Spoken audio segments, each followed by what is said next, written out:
इस वीडियो में आपको क्लास 11th हिस्ट्री सब्जेक्ट का कंप्लीट सॉल्यूशन देखने को मिलेगा। यदि आपको किसी और सब्जेक्ट की वीडियो देखनी है तो मेरे YouTube channel MS education TV के ऊपर जाके देख सकते हैं। सबसे पहले इंस्ट्रक्शंस यानी कि निर्देश।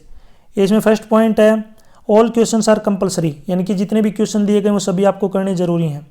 नेक्स्ट पॉइंट है 1 से लेकर 10 तक जो क्वेश्चन है आपके 1-1 नंबर के रहेंगे। नेक्स्ट 11 से लेकर 15 तक जो क्वेश्चन है ये आपके 3-3 नंबर के रहेंगे। नेक्स्ट जो पर्सन नंबर 16 यानी कि 16 नंबर जो क्वेश्चन है आपका सोर्स बेस्ड रहेगा 4 नंबर का। सोर्स बेस्ड का मतलब आपको एक एक्सट्रैक्ट मिलेगा, यानी कि एक जो है पैराग्राफ मिलेगा, उसको अच्छे से ध्यान से समझना है और उससे रिलेटेड जो क्वेश्चन पूछेंगे उनके आंसर आपको देने हैं। नेक्स्ट पर्सन नंबर जो 17 यानी कि क्वेश्चन नंबर 17 जो है आपका 6 नंबर का रहेगा। नेक्स्ट क्वेश्चन नंबर 18 ये आपका मैप आधारित प्रश्न है, ये आपका 5 नंबर का रहेगा।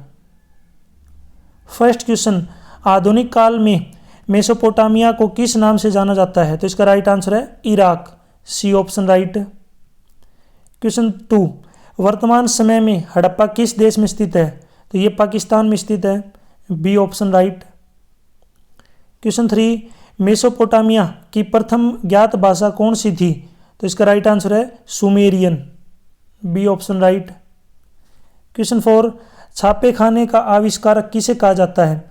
तो ये किसको कहा जाता है? इनमें से देखिए कौन सा भी नहीं है, डी ऑप्शन अपना जो है यहाँ पे आप देख सकते हैं, जोहानसन यानी कि Johansson Gutenberg, D option right.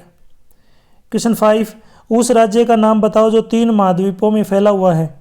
तो कौन है वो? रोमन साम्राज्य, C option right. Question 6, America में दास प्रथा का अंत किसने किया? यानी कि यहाँ पे ब्लैंक भरना, आपको खालिस्तान भरना है, तो इसका राइट आंसर आ जाएगा अब्राहम लिंकन ने। क्वेश्चन 7, सिक्कों के अध्ययन को डैश यानी कि खालिस्तान कहा जाता है? तो इसको बोलते हैं हम मुद्रा शास्त्र। क्वेश्चन 8, कनाडा के कितने प्रतिशत क्षेत्र में वन है? तो कनाडा के 40% जो क्षेत्र उसमें क्या है? वन। प्रश्न 9, द प्रिंस का लेखक कौन था? तो प्रिंस का जो लेखक है वो कौन था? Niccolo Machiavelli. यहाँ पे मैंने आपके लिए क्वेश्चन छोड़ दिया है कि जो पंचतंत्र है, पंचतंत्र जो पुस्तक है, बड़ी फेमस जो है किताब है, इसके लेखक कौन है? ये किसने लिखी है? तो इसका आंसर आप मुझे जरूर कमेंट सेक्शन में बताएंगे, पंचतंत्र किसने लिखी है। क्वेश्चन 10, ये आपका सर्सन रीजन यानी कि आपका जो अभिकथन और कारण आधारित प्रश्न है। अभिकथन है कि सार्वजनिक स्नानघर रोमन साम्राज्य के शहरों की एक जो है अनिवार्य विशेषता थी। तो पहली जो स्टेटमेंट है ये बिल्कुल सही है, ट्रू है। कारण है कि सार्वजनिक स्नानघर का उपयोग केवल आध्यात्मिक उद्देश्यों के लिए किया जाता था, ये गलत है। तो इसमें क्या हो जाएगा, अपनी पहली जो स्टेटमेंट है यानी कि अभिकथन अपना सही है, लेकिन कारण क्या अपना गलत है। अभिकथन सही, कारण गलत।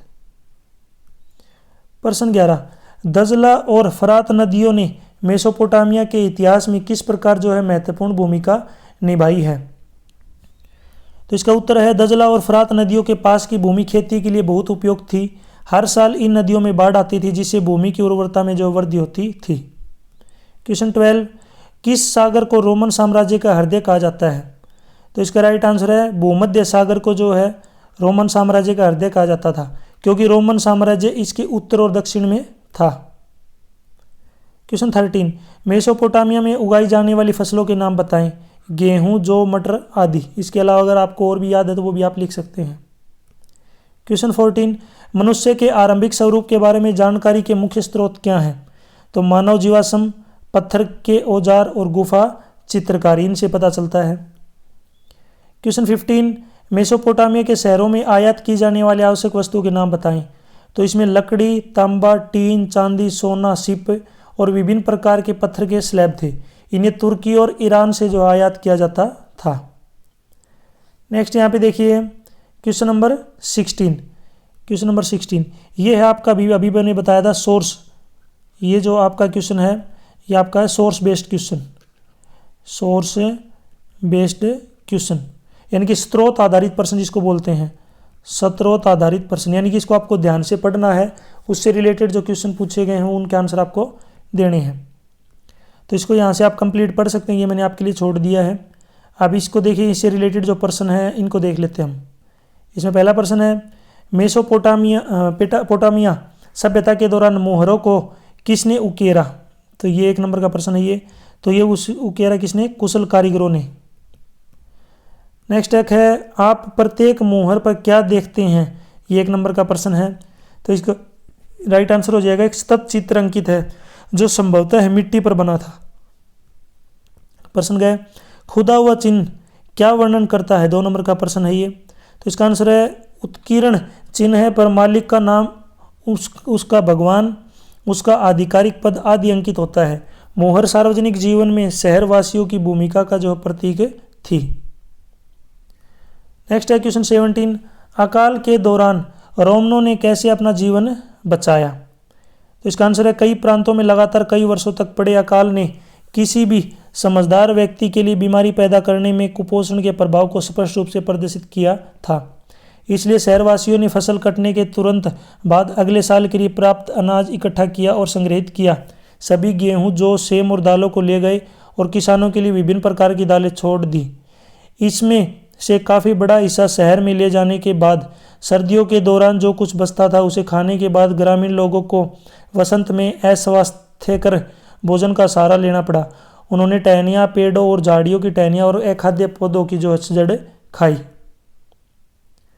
इसी के अथवा में देखिए यहाँ पे रोमन साम्राज्य के पतन के कोई 6 कारण लिखिए। तो देखिए, मूल्य और नैतिकता की कमी, सार्वजनिक स्वास्थ्य और रोग, गरीब तकनीक विकास, महंगाई, शहरी शय और एक विभाजित साम्राज्य, ये जो क्या थे, रोमन साम्राज्य के पतन के जो है कारण थे। और भी जो है कारण थे, यहाँ पे इसने हमसे 6 पूछे, हमने 6 बता दिए।